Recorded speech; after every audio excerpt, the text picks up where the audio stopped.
Hola, muy buenas tardes a todos. Bienvenidos una vez más a este ciclo de conferencias in Ixtlin Yolot que la Organización de Jóvenes Difusión Tlamatilistli ha diseñado como un proyecto en esta cuarentena para compartir desde la difusión diferentes temáticas que tienen que ver con letras, con antropología, con filosofía y que especialistas, personas que conocen de estas áreas, han venido a compartirnos con nosotros desde un lugar importante en su corazón, sin el asunto romántico. Ya veremos en Ajá. algún momento lo que implica la figura del corazón que estamos manejando, que intentamos resignificar, pero ese es otro tema. Bienvenidos, nos da muchísimo gusto que estén con nosotros. El día de hoy tenemos una charla muy buena. Esta charla Ah, será impartida por Nicole Victoria. Nicole Victoria es estudiante actualmente. Ella está en el Instituto de Investigación en Humanidades y Ciencias Sociales de la Universidad Autónoma del Estado de Morelos. Actualmente realiza una estancia en la UNAM. Nicole, ¿cómo estás? Buenas tardes. Oli, bien, ¿y tú? Muy bien, aquí muy contento. Hoy vamos a tener una dinámica un tanto distinta a las que hemos tenido anteriormente. Vamos a hacer un conversatorio, una charla. Aquí vamos a tener Ujú. una sesión de cafecito. Así es, ese es el plan. Vamos a estar, bueno, le voy a estar platicando a Ángel este tema que he estado tratando últimamente, que me llamó, bueno, de por sí llevo rato con intereses de los temas que voy a tocar. Cuéntanos, Eh, cuéntanos. Les cuento, con muchísimo gusto. Pues bueno, o sea, todo esto tiene que ver con un texto que escribí. eh, y lo escribí a partir de que encontré un libro por ahí colgado en la red que se llama Las lágrimas, Dostoyevsky lee a Hegel en Siberia y rompe a llorar, que es de un filósofo húngaro que se llama Laszlo Foldenyi. Y bueno, ¿no? Si les interesa, Foldenyi tiene textos como bastante peculiares, así que pueden buscar más o me pueden escribir y les puedo mandar más textos de ese men, porque es súper interesante.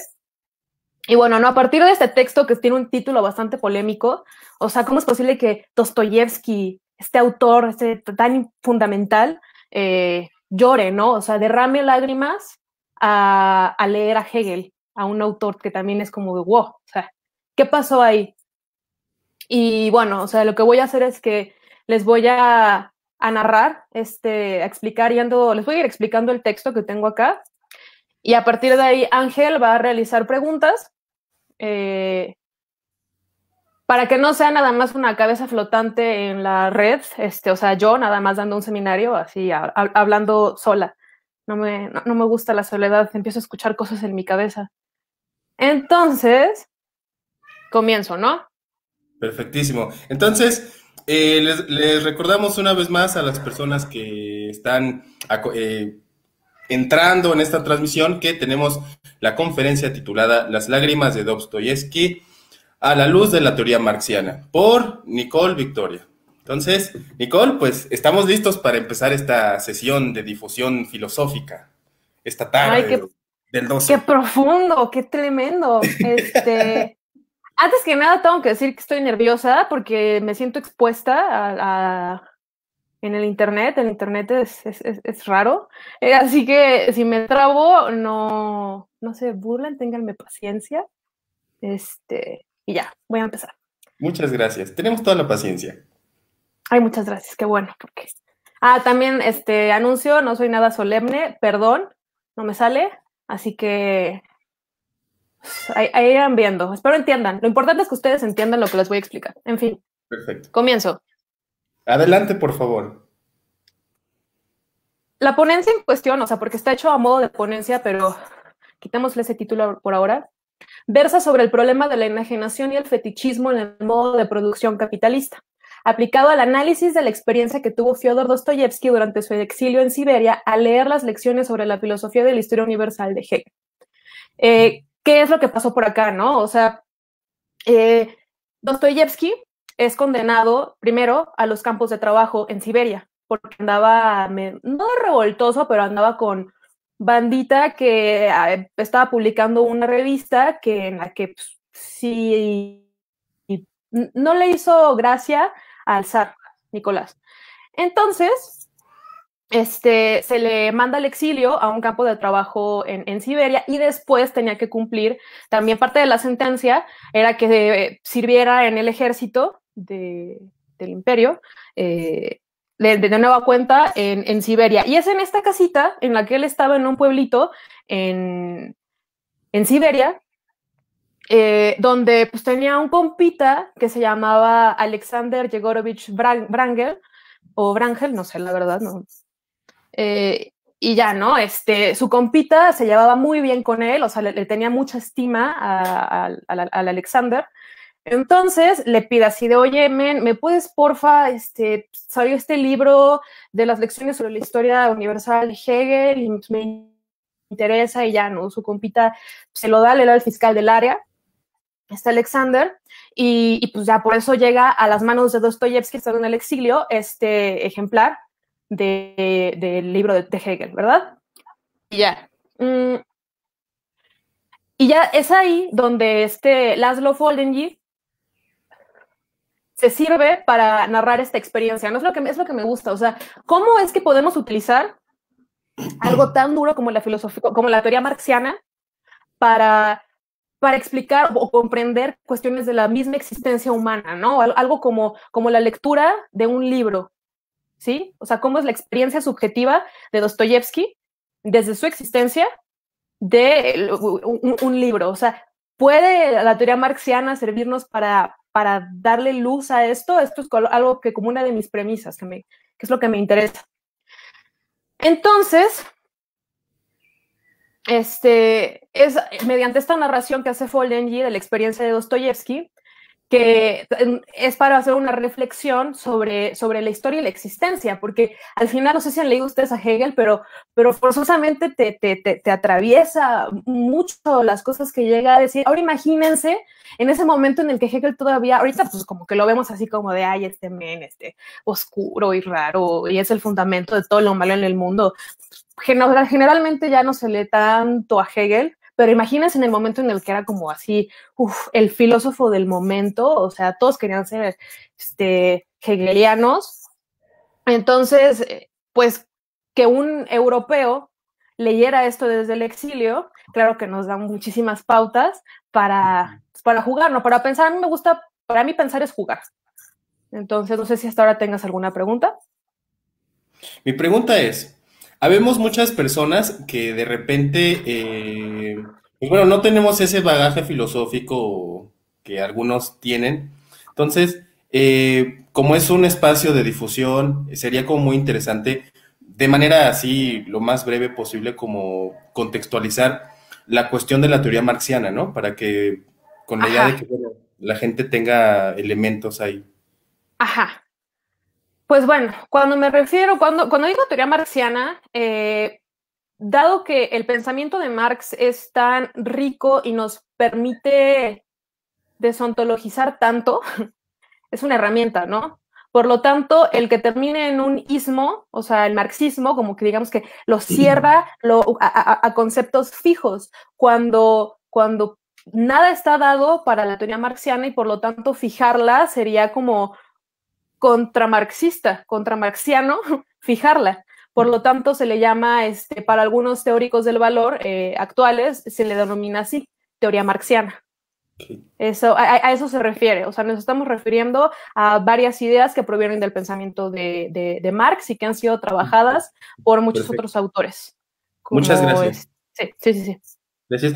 Nada más aquí como una cuestión para los que nos acompañan. Si tienen algún comentario, alguna idea, alguna pregunta, cualquier cosa, podemos dejarla por los comentarios y hacemos lectura de sus propuestas, de sus preguntas y todo, y las compartimos con Nicole para que, bueno, veamos qué discusión puede surgir de ahí, ¿no? Muchas gracias por estar con nosotros. Continuamos, maestra. Gracias. Ajá. Si las preguntas son difíciles, no las voy a responder. No, no es cierto. Entonces, el texto del que vamos a estar trabajando es ¿no? Dostoyevsky, la Hegel en Siberia y rompe a llorar. Y pues bueno, según lo que, o sea, como yo interpreto el título, se puede intuir una tensión entre ambos personajes, ¿no? Hay una relación ahí. Una parte enuncia y la otra reacciona y escucha, que sería el caso de Dostoyevsky. No, él no publicó, digamos, estos textos filosóficos duros como una respuesta para Hegel, sino que reacciona desde su propio cuerpo. ¿Y cómo es que reacciona? Sino que, o sea, lee y llora. Y llora porque se piensa a sí mismo, a su existencia. O sea, nada más posiciónense ahí a Dostoyevsky junto a la luz de la vela, leyendo este libro tan fundamental para la filosofía occidental, y lo que viene es que se le niega la existencia, y ahorita vamos a ver por qué es que se le niega la existencia a Dostoyevsky. Qué fuerte. Sí, es que hay que posicionarnos siempre en las escenas. Eso es lo que a mí me gusta hacer con los autores con los que trabajo, es preguntarme como si fueran mis amigos, casi casi, cuál es la relación que ellos tenían con ciertas ideas, ciertos textos, otros autores, y si les generaba felicidad, ansiedad, tristeza. O sea, pensar a los filósofos desde sus cuerpos, bueno, a los autores desde su cuerpo. Es algo que creo que es un ejercicio bastante interesante. Sí, me viene a la mente el trabajo de Michel. ¿Foucault? ¿Cómo No, que Michel? de este Michel, ¿cómo? Ay, Dios, se me fue su Onfray. apellido, que hace un estudio ¿Onfray? de los... Ajá, sí, sí, sí, sí, sí. Ajá, sí, sí, sí. Sí, Ajá, Onfray. justamente eso, que es un estudio desde el cuerpo, siempre desde el cuerpo. Justamente una de mis, lo que está atravesando, o sea, no lo menciono, pero atraviesa bastante de mi pensamiento, es Michel Onfray, que es un filósofo que les recomiendo muchísimo, que tiene bastante que aportar, y tiene esta cuestión de la contrahistoria de la filosofía, también tiene el antimanual de filosofía, o sea, léanlo, Sí. nos da otra visión de la historia de la filosofía. Y, y algo que Y está muy bueno, interesante revisar también es que, entre otras cosas, lo que estamos viendo también con con estos discursos, con esta imagen que tiene encima el discurso, es que también el hecho de enfrentarte ante un libro, enfrentarte ante un texto filosófico implica también una cuestión de carne, una cuestión de asimilación, de procesos que tienen que ver con interioridades que también tienen que acomodarse y que tienen que asimilar, ¿no? Asimilar todas esas letras, todos esos conceptos que van de la mano con estos textos, ¿no? Entonces, está súper interesante ver como estas actividades dentro del espacio del ámbito filosófico, ¿no?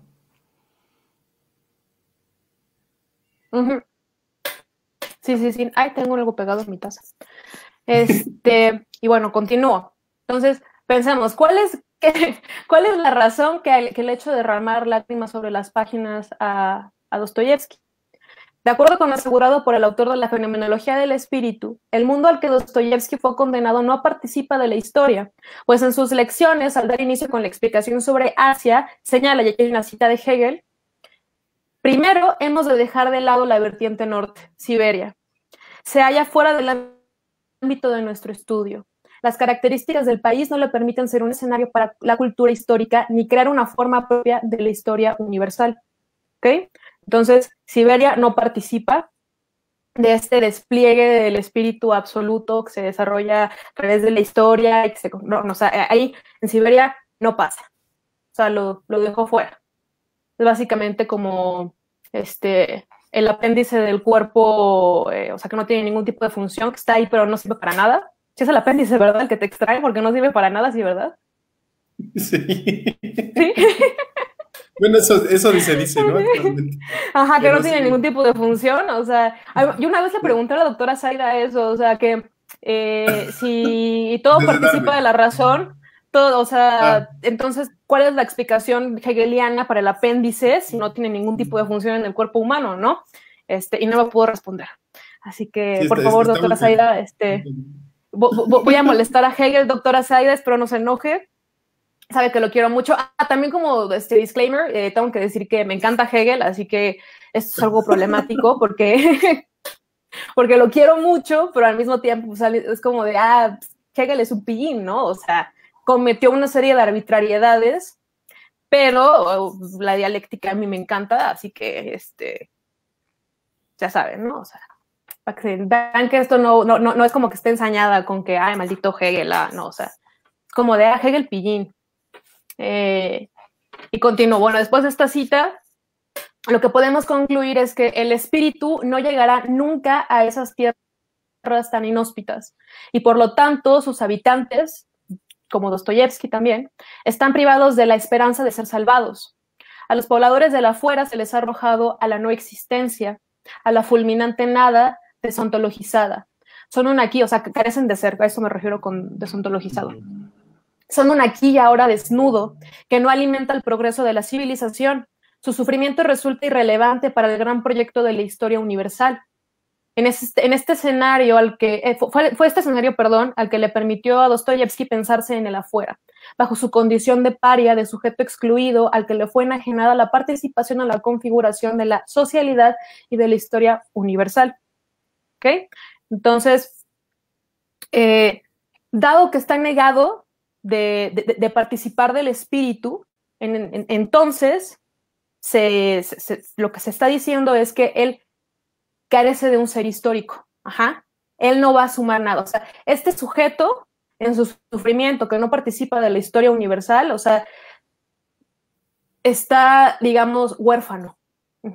Está en un estado de orfandad, de ser. ¿Okay? Es un aquí y ahora desnudo. Y tu cara me está diciendo que estás pensando algo. A ver.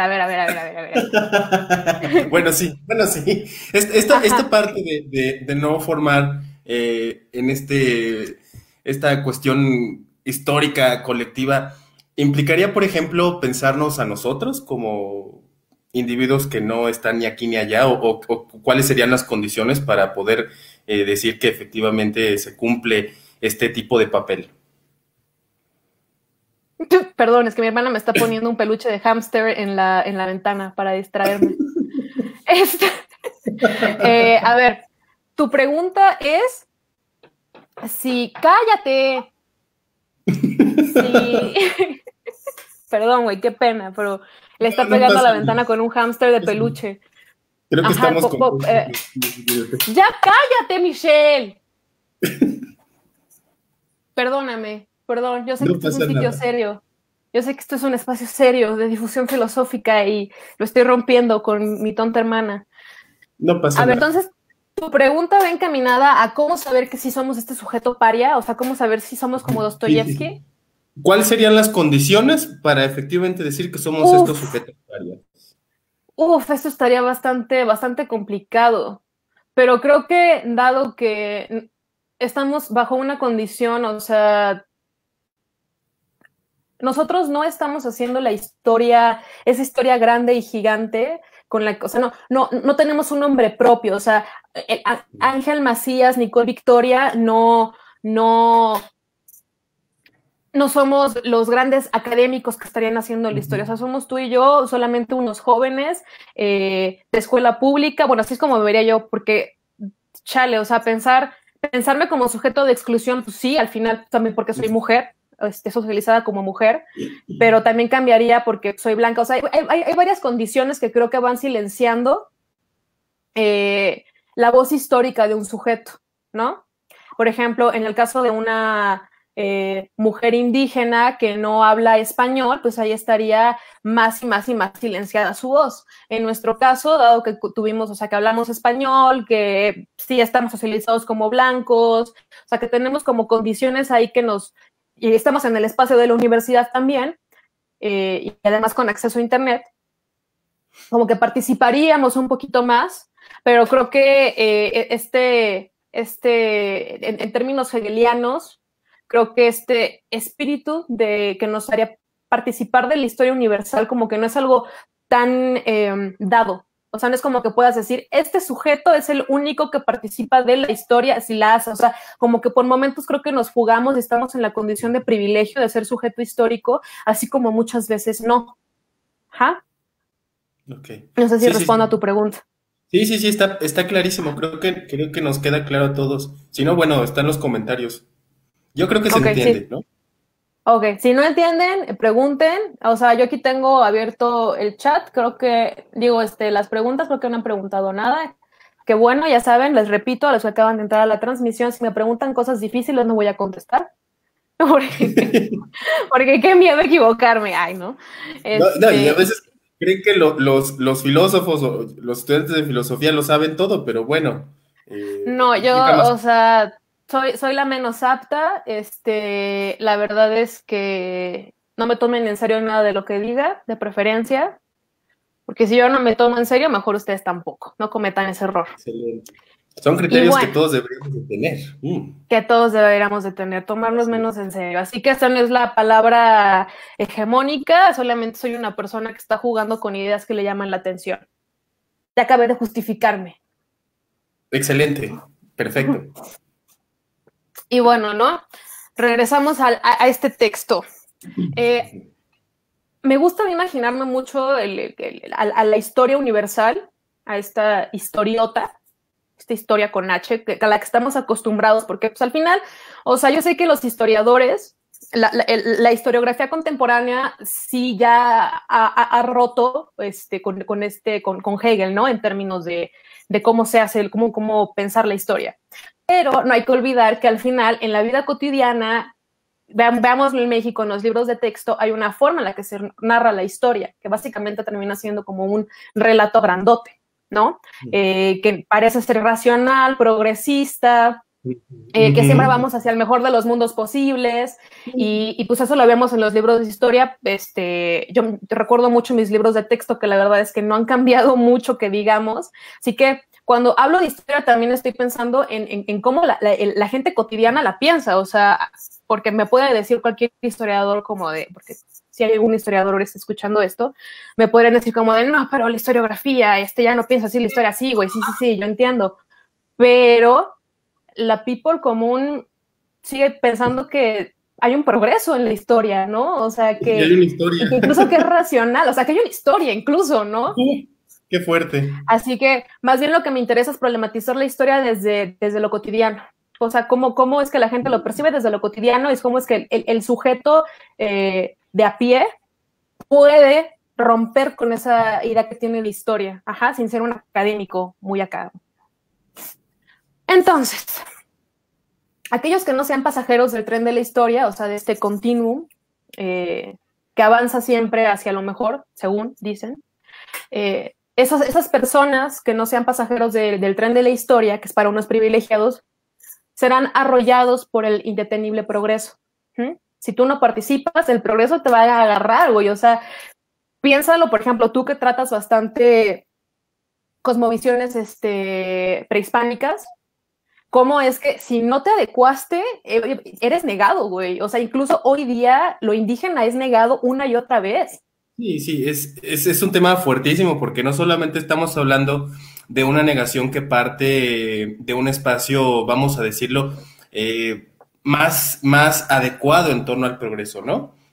Sino que el propio espacio natural es un espacio que hoy en día se ha vuelto un espacio violentado por este discurso de progreso, que yo necesariamente ahí tendría que hablar, por ejemplo, de blanquitud, ¿no? En esta parte en donde este elemento, ¿no? De esta otra historia, este otro legado histórico que habla de esta parte de una relación distinta con la Tierra y con el cosmos, es negada, ¿no? Es vuelta atrás, y todo rastro de este legado, de estos elementos son, ¿no?, quitados. Entonces, para poner un ejemplo de esto, es el momento en el que yo dejo de ponerle de nombre a mis hijos, no sé, puede ser nombres que atribuyen a mis raíces, por ejemplo, Tlaloc, y pongo un nombre como Brian. Entonces, como una forma de representar un acto simbólico, yo en este ejercicio de ponerle a mi hijo de nombre Brian, es una manera de imaginarme como aliado de este progreso, ¿no? De estar. Y digo imaginar porque también hay otras implicaciones, ¿no? Pero así es, o sea, es completamente, ¿no? Se puede ver, sí, vaya. básicamente uno tiene que, desde su diferencia, encubrir esa diferencia para igualarte, ¿no? Para poder entrar dentro de lo que este progreso racional te estaría pidiendo, porque si no vas a ser negado, o sea, tu subjetividad va a ser negada porque no participa de este sujeto histórico y grandote, sujeto con ese mayúsculo. Pero sí es un problema bastante, bueno, tú que, de nuevo, con lo que tú trabajas, con el que yo sé que hasta por eso nos hacías burla de que tratamos mucho a Benjamin, porque autor occidental. Pensé en Benjamin, ¿eh? Te juro que cuando estabas hablando Ajá, de las historias, pensé en Benjamin. ajá, también tengo que decir que estoy utilizando autores occidentales, bueno, excepto al camarada Bolívar Echeverría, para criticar a Occidente. Pero bueno, como Benjamin era judío, tengo el derecho, porque era también sujeto olvidado de la historia. Y bueno, ¿no? Ya continuamos narrando esta experiencia dostoyevskiana Está y muy leyendo a bueno. Hegel. Está muy bueno. No sé si han hecho preguntas hasta ahora. Bueno, vi una por ahí, Este, Ángel. bueno, aquí te voy a hablar, aquí vamos a ponerlo. Von ¡Ay, wow! Glespan Puedo ver las dice, preguntas. ¡Ay, hola, Ivonne! Esa hermana de un amigo. Ajá. justo mi pregunta Iván, iba encaminada, te la leo. Justo mi pregunta iba encaminada a tu opinión sobre los libros de historia de educación primaria, secundaria y preparatoria. Pero ¿y cuál no es vi tu la pregunta, Ivonne? igual y si nos la compartes, sería perfecto. Ajá. Aquí hay un Hazme comentario de Grecia Michelle. mi Estúpido progreso hermana. malito. Sí, Ubu. aquí dice también de Eno a Carpizo, la violencia de la propiedad privada. Creo ¿Pero que eso fue la. qué? Ajá, ajá, eso es pregunta o es Creo que fue afirmación. un comentario en algún momento de la transmisión. Sería bueno Pero más como bien sería del explicar. derecho, ¿no? Del derecho a la propiedad privada. No sé si tanto la violencia de la propiedad privada, porque eso sería como verla como un agente autónomo, pero bueno. Entonces, dado que, bueno, ya pueden realizar sus preguntas, trataré de responderle lo mejor que pueda, Por favor, yo te pero indico voy a continuar. cuando hay algo. Te lo indico y continúo. Okidoki, Simón Valedor.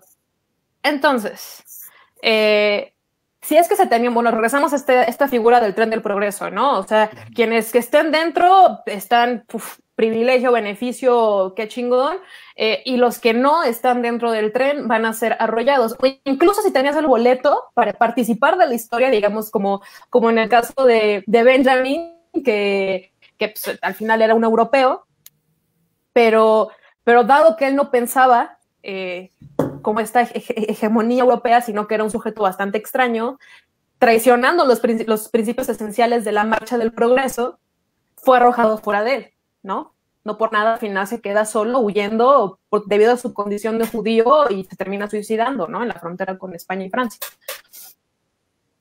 Así que ser un ejemplo, ¿no? De un sujeto que bajo cierta condición, bajo cierto espectro de su subjetividad, de su ser, digámosle, estaba beneficiado por el tren del progreso, pero al final, por otras cuestiones, es como, es arrojado y chingar a su madre, ¿no? Ahora ya eres paria. Ahora bien, ser expulsado a la no existencia no solo se limita a una cuestión geográfica, y eso es lo que quiero que me parece bien interesante, porque ya no solamente es como en el periodo de Dostoyevsky, que por el hecho de que él estuviese en Siberia, es que ya no iba a participar de la historia y además que estaba relegado a una no existencia en mayúscula. Sino que ahora, o sea, pensémoslo como la cuestión geográfica ya no importa, o sea, dentro de una ciudad, pienso, por ejemplo, yo que estoy en la Ciudad de México, de colonia en colonia, de delegación en delegación, la experiencia del sujeto va a cambiar muchísimo, o sea, son escenarios geográficos que te permiten o no existir, ¿no? O sea, también está ligado a eso, a una cuestión geográfica. Porque la condición de ciudadanía ha dejado de vista como la salvación. Seas europeo, también estás como en riesgo, o sea, de ser excluido, de ser encubierto, de ser negado al espíritu, ¿sí? Incluso habitando dentro del mundo occidental, uno puede ser Dostoyevsky en su propia patria. Quizá esta reflexión sobre la historia entendida bajo los términos de Hegel fue lo que le llevó a pensar que no toda la vida tiene lugar en la historia, y asimismo que a la subjetividad no le es posible acotarse dentro de los límites de la existencia histórica. Y pensémoslo así, a ver, no fumo tanto es porque estoy platicando, ¿ok? No crean que soy una adicta. Pero Estamos me en ayuda esta a pensar. esta charla divulgatoria de cafecito. Ajá, estamos tomando un cafecito y cuando tomo cafecito y platico me gusta fumarme mi cigarro. No crean que estoy toda viciosa. Y bueno, ¿no? Pensamos de nuevo en estos libros de texto. O sea, se cuenta los nombres propios. Ajá.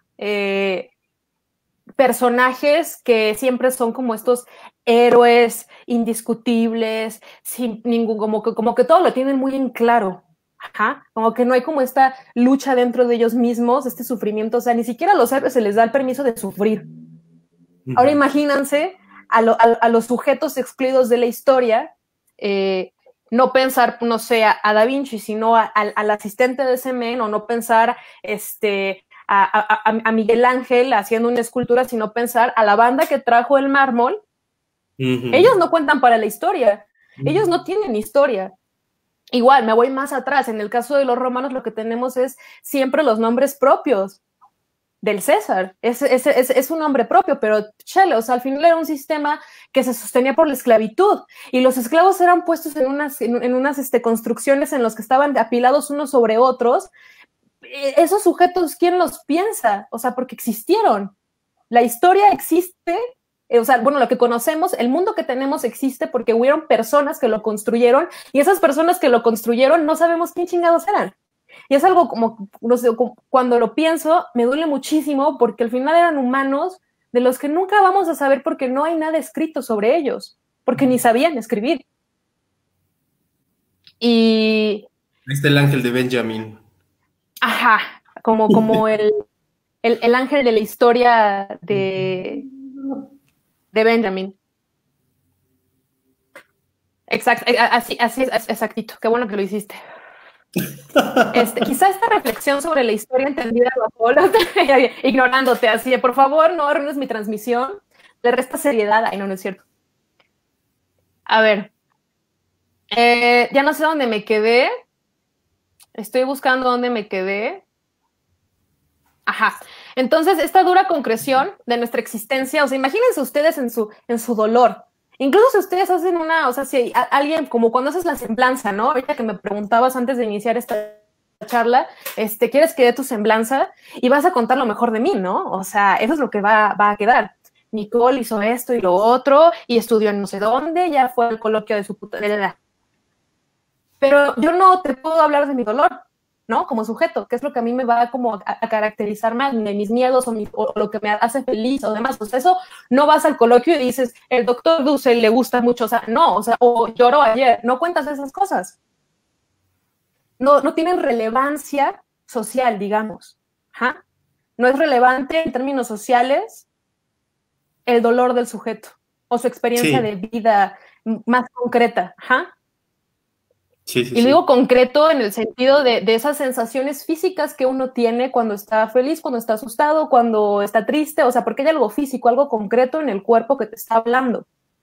Y eso del cuerpo hablando no sirve para el relato de la historia universal que generalmente se nos impone.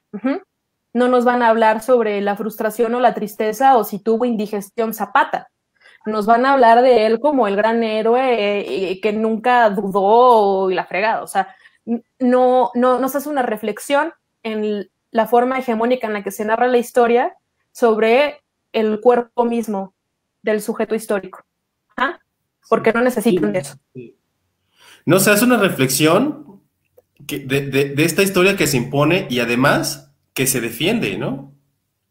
O sea, tenemos a todos estos individuos que no bien cabrón. No tienen esta conciencia histórica y que además de no tenerla la defienden, ¿no? Eso está también muy fuerte, ¿no? Son otras prácticas que están involucradas en estas cuestiones que también son muy fuertes. Pues es el opresor defendiendo a quien lo oprime. Así es. Lamentablemente. Así es. Y además que se naturaliza esta forma de narrar la historia, porque es lo normal. Yo nací y así se contaba la historia y por eso yo también la voy a contar de esta manera. Se reproduce incansablemente esa forma del quehacer histórico. De nuevo, agrego, yo sé que la historiografía contemporánea no hace eso, pero estoy hablando de la people común. Y bueno, ¿no? Sentir el peso de nuestra existencia en su dura concreción nos lleva al estado de orfandad. O sea, esta existencia es que, ¿cómo poder explicar esto que estoy tratando de decir? Piénsalo desde sus propios cuerpos. Esa existencia concreta que ustedes tienen, ese dolor, o sea, ya sé que me estoy viendo como quizá hasta medio existencialista, pero creo que sí ha habido un abandono muy duro del cuerpo en la historia y incluso en la forma en la que hacemos filosofía. Nos interesan las ideas de Hegel generalmente, pero no el hecho de que, no sé, por ejemplo, dato interesante, el hecho de que Hegel muriera básicamente de diarrea, ¿no? O sea, como el filósofo del absoluto terminó muriendo por algo muy duro físicamente. ¿Ja?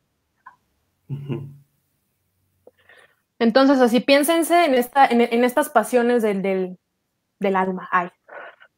En estas cuestiones que ustedes sienten cuando están enamorados, por ejemplo. Si ustedes se enamoran, eso no participa de la historia. Esta pasión hermosa, no hay lugar. Necesitamos algo racional, duro. Entonces, en ese estado de orfandad, nuestra experiencia subjetiva no tiene lugar, ni razón, ni bandera, ni consecuencias en el proceso de abstracción que pretende conformar una única historia racional, higiénica, progresista, llena de héroes y de nombres propios. O sea, no se puede hacer un estandarte de la experiencia subjetiva. O eso es la forma en la que se nos ha dicho, ¿no? Y bueno, entonces, esa es de la experiencia que tuvo Dostoyevsky leyendo a Hegel, según... perdón, ¿alguna pregunta hasta ahora? ¿No? Bueno, vamos a hacer una revisión. Aquí está una vez más Enoa Carpizo. Dice, relacionado con el progreso y la segregación de los pueblos indígenas aquí. Uy, bueno, ese es un megatema. Ajá. Sí, ese es un gran tema. O sea, la violencia del progreso, es que sí es bien violento. Es súper violento. La exclusión es violenta en sí misma, siento yo. Sí, y hay también otras prácticas de las cuales nadie habla, obviamente, porque, por ejemplo, los discursos académicos que están insertos en esta construcción de la historia, ¿no? Acerca del pasado indígena y todo esto. Sin embargo, yo lo puedo notar desde la experiencia porque soy estudiante de una variante de náhuatl aquí de Morelos que se llama Mocihuatle. Entonces, cuando haces una comparación con esta historia oficial de estas instituciones altas que han construido un pasado indígena y empiezas a escuchar directamente con la comunidad todas estas experiencias, pues te das cuenta que hay cosas que no compatinan, ¿no? Y que incluso son fuertemente distintas. Quiero decir, estas prácticas, ¿no? En donde se da estas construcciones históricas, ¿no? Pero en estas labores tan importantes que tienen que ver con estas sociedades y que no se tiene el contacto directo con estas personas, ¿no? Quiero decir en otras palabras, todos opinamos, pero nadie se va a las comunidades, ¿no? A hablar, a investigar, a ser parte, a ver qué se puede rescatar de ahí en términos en términos de conciencia histórica, ¿no? Entonces, ese tema es muy fuerte, ¿no? Da mucho de qué hablar. Perdón, Nicole, creo que me emocioné hablando de esto. No te preocupes, o sea, si esto es una conversación, esto es una plática entre dos compañeros. Sí, se da mucho, sobre todo. Sí, no, tú. No, lo único que es pregunta es si no hay problema en si nos pasamos de tiempo, porque veo el tiempo que tengo. No te angusties, no hay problema, nada. ¿verdad? No me angustio. No pasa nada. Bueno, mientras a la gente le interese, tú ya podemos seguir conversando. Tenemos un buen equipo de compañías, ¿eh? Aquí somos compañeros. Dice Grecia Michelle, Dostoyevsky entró al chat. Ay. Ojalá. En paz descanse, Dios me lo tenga en su santa. Rodrigo Guzmán, el amigo entró al chat. Milo es mi gato, así que... Von Glespan. una pregunta aquí. Con Alejandro Magno aparecen varios nombres de hombres que lucharon sus guerras, pero sus nombres no vienen en la mayoría de los libros de historia. Ni pensamos, por ejemplo, en quienes hacían la comida del ejército de Alejandro Magno. No pensamos en quienes que los alimentaban o quienes cargaban el equipaje. O sea, eso es irrelevante. Ellos no existen, a pesar de que las acciones del ejército de Carlos Magno, de Alejandro Magno, no hubiesen sucedido de no haber sido por estas personas cuyos nombres ni siquiera llegaremos a tener algún día. Y continúo. Entonces, Sí, dice aquí, es desde la experiencia que tuvo Dostoyevsky leyendo a Hegel, según el texto de Foligny ya mencionado, que pretendo hacer un ejercicio en el que la teoría marxiana nos brinde luz para entender las lágrimas de quienes no existen históricamente, el sufrimiento de los sin nombre, de aquellos a los que Franz Fanon llamó los condenados de la tierra. Y aquí, como para agregar, no tengo coronavirus, nada más que me atraganté con mi saliva. Hay hubo un catedrático bastante reconocido en la UAM, Rodrigo Mier, para complementar esta cuestión de los condenados de la tierra. Él tiene un texto que se llama Los desechables de la tierra, que me pusieron a leer en primer semestre y del que todavía me atraviesa bastante, así que como condenados de la tierra también pensaría en estos desechables de la tierra, ¿no? Estos sujetos desechables. Entonces, la premisa que me lleva a este ejercicio es lo asegurado por Lukács en La cosificación y la conciencia del proletario, donde señala que el análisis de todas las dificultades que acontecen en este periodo de la historia, o sea, en la modernidad capitalista, término que tomo de Bolívar Echeverría, nos lleva necesariamente a considerar el problema de la estructura mercantil propia del modo de producción capitalista. O sea, quiero hacer un estudio de cómo el problema de la historia en la modernidad capitalista es posible que nos arroje luz si estudiamos la estructura mercantil propia del modo de producción capitalista en el que estamos inmersos, que es el discurso hegemónico de cómo se hace la realidad hoy día. Entonces, si esto es así, la comprensión de la estructura de la relación mercantil habría de permitirnos dialogar con el dolor de Dostoyevsky. O sea, lo que quiero es que la teoría marxiana me permita comprender el dolor de Dostoyevsky y el dolor de muchos otros. Dostoyevsky es una figura, o sea, en este texto es una figura de paria, de sujeto excluido de la historia, como estrategia para hacer frente al sujeto automático del capital. El sujeto automático del capital es el valor, que impide a los hombres participar en la configuración y reconfiguración de su propia socialidad. O sea, la historia pareciera ser que ahora está más en función del valor, o sea, del sujeto automático del capital. O sea, se nos ha enajenado la historia. La posibilidad de hacer la historia desde nuestros propios cuerpos, lo que sea, se nos ha quitado, y ahora el proceso en la forma en la que se hace la historia está en función de los intereses del valor. Yo sé que ahorita me voy a poner muy marxiana, ahorita ya van a empezar como los términos raros, pero no, si llegan a tener si tienen alguna pregunta. Sí. Creo que también puede ser una oportunidad para aclarar varias cosas, porque también parece, hay este espacio de redes sociales ha hecho a todos expertos de todo, ¿no? Entonces sería también muy interesante aclarar diferentes elementos o por lo menos marcos teóricos de dónde parte el marxismo y bueno, lo que implica, ¿no? En torno en los rubros de esta charla, porque sí hay una ignorancia muy cañona, ¿no? Y yo diría designorancia. Ajá, sí, no le... Se asumen muchas cosas por ciertas.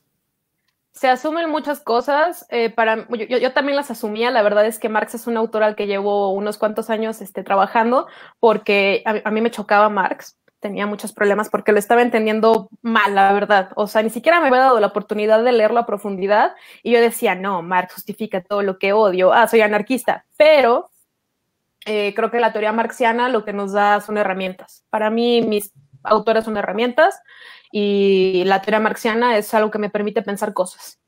Así que esta es una forma de pensar las cosas. No pretendo hacer una exposición programática donde les diga cómo hacer la revolución. No, eso ya dependerá de ustedes.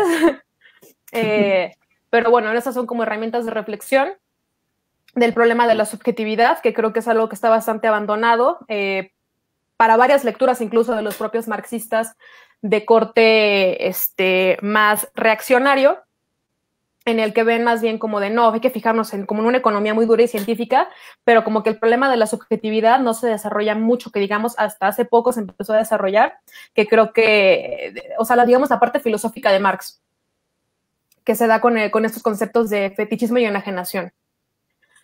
Y bueno, para poder profundizar más en la cuestión del fetichismo, antes que bueno, que aquí tengo una de mis herramientas, que es Bolívar Echeverría.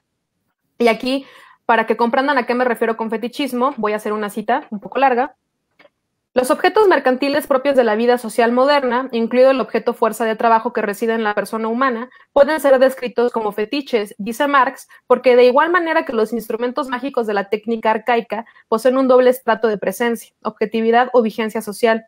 Son objetos místicos que fusionan lo profano y lo sagrado, objetos que en un tiempo corrientes y milagrosos, objetos a un tiempo corrientes y milagrosos, sensoriales y suprasensibles, naturales y sobrenaturales, físicos y metafísicos que tienen un cuerpo y un alma. Entonces, yo sé que es muy radical el hecho de decir que la historia ha sido fetichizada, pero dentro de la interpretación que yo tengo del concepto de fetiche, y esto ya es como o sea, algo mío, es que en el caso de la historia también sería fetichizada porque tiene esta cuestión de que es algo sagrado y al mismo tiempo profano, porque acontece en lo concreto, pero lleva, o sea, se le aplica un proceso de abstracción, digamos que se le quita lo concreto, piensen en la abstracción, o sea, es como si con una varita mágica, así, le quitas las cualidades de lo distinto, o sea, la concreción de lo que lo hace particular al hecho, y lo subimos a una esfera sagrada en la que se le quitan esas particularidades. Ajá. Entonces tendría este doble estrato de presencia, la misma historia, porque la historia al final se produce. Y pensemos también en la cuestión de o sea, en el museo, en los monumentos, en los libros de texto, y se está produciendo algo, ¿ok? Se está produciendo algo de acuerdo al modo de producción capitalista. Ajá. Creo que la historia no se escaparía de este fetichismo, porque además, de nuevo, la vemos como si fuese algo progresista, racional, en la que uno no puede negar los hechos, o sea, como si su espíritu existiese de manera independiente a nuestra vida cotidiana. ¿Ajá? Sí. Ok. Y bueno, para la cuestión de la enajenación, cito de nuevo al camarada Bolívar Echeverría, que significa para Marx la sustitución de los nexos de interioridad entre los individuos sociales por nexos de exterioridad. O sea, ya lo que determinaría no serían las relaciones directas entre personas, sino que la relación entre las mercancías, lo que estaría determinando el proceso de socialidad.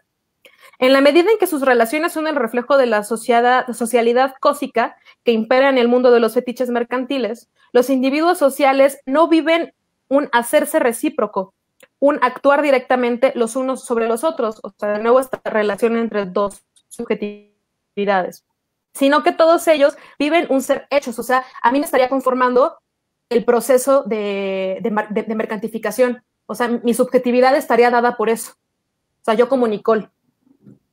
O sea, a mí me están haciendo, yo no me estoy haciendo, a mí me están haciendo. Me está haciendo algo exterior a mí. Que sería una entidad ajena a mí, lo que me estaría conformando. En esta parte, Nicole, pienso, por ejemplo, en estas partes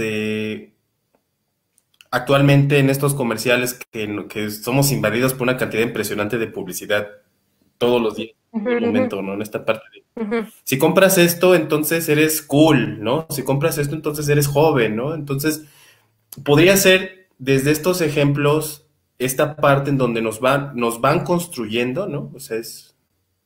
Sí, es interesante que lo señales, estoy de acuerdo, porque ya había pensado antes en esto mismo y creo que para ponerlo en palabras, o sea, sacarlo de mi cabeza y ponerlo en el lenguaje, lo que podría decir es que hoy día la subjetividad se determina a partir de lo que yo consumo.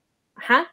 O sea, ya no solo soy Nicole, sino que soy Nicole y si compro orgánico, si compro en la paca o si compro en el supermercado, o sea, hoy día mi subjetividad sería producto de mis decisiones como consumidora, qué música me gusta, o sea, hoy día eso, o sea, piensa nada más como cuando estás platicando con alguien por primera vez para conocerlo, le preguntas qué te gusta, qué música te gusta, o sea, qué música consumes, cuáles son tus películas favoritas, qué películas consumes. Y a partir de tus decisiones como consumidores, como tu subjetividad, yo como Nicole me conformo. Ajá. Sí, ya no soy yo. Ajá, Sí, es sería algo también fuerte. hacer una revisión acerca de ver a los individuos como objetos de consumo, como una mercancía Ujú. más. También, o sea, también, claro que que el mismo sujeto termina siendo una mercancía desde su propia fuerza de trabajo, Ujú. eh, pero incluso ya en esta sociedad del espectáculo, Uf, y de pienso, no sé, en los influencers y en los Instagramers, ahí también ya, o sea, ya eres tú vendiéndote como una idea, pero al Internet, ¿no? Ahí te compran y demás.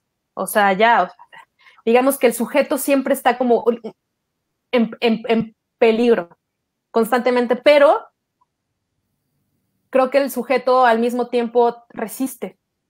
No importa en qué momento de la historia estemos, el sujeto resiste y resiste desde sus arranques de libertad. Es lo que me gusta mucho.